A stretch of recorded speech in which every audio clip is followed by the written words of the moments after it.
پہلے لوگ تو بروفات کہتے تھے اور بروفات مناتے تھے، تو ان لوگوں کی معلومات میں اضافے کے لیے یہ میں بات کر رہا ہوں۔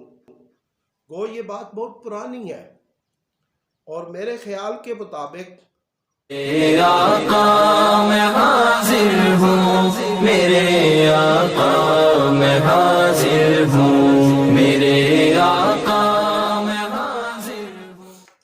یہ جو کہا گیا کہ لفظ میلاد آج کا اختراعی شدہ ہے، آج کا ایجاد شدہ ہے، پہلے لوگ تو بروفات کہتے تھے اور بروفات مناتے تھے، تو ان لوگوں کی معلومات میں اضافے کے لیے یہ میں بات کر رہا ہوں۔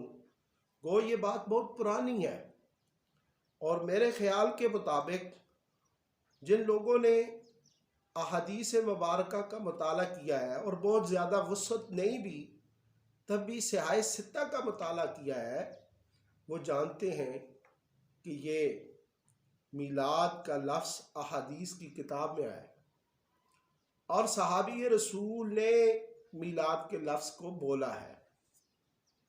یہ ترمذی شریف، یہ صحاح ستہ کی کتاب ہے، صحاح ستہ میں شامل ہے۔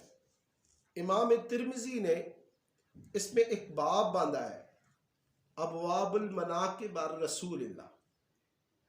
اس کے اندر آپ نے جو دوسرا باب باندھا ہے، اس دوسرے باب کا نام ہی امام ترمذی نے یہ رکھا، باب ما جاء فی میلاد النبی صلی اللہ علیہ وسلم۔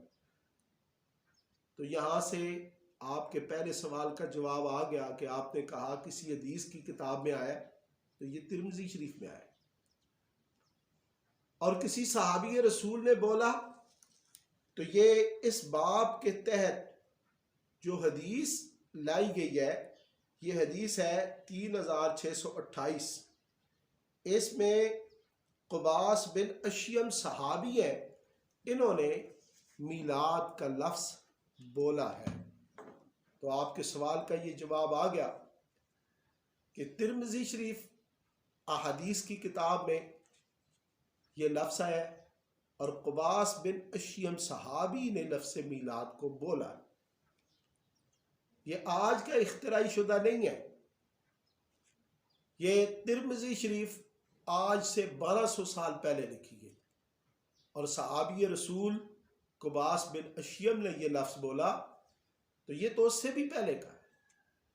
تو اللہ تعالی ہمیں میلاد کی برکات نصیب فرمائے، اور کتمان علم جو کہ ایک بہت بڑا عیب ہے، اس سے محفوظ فرمائے۔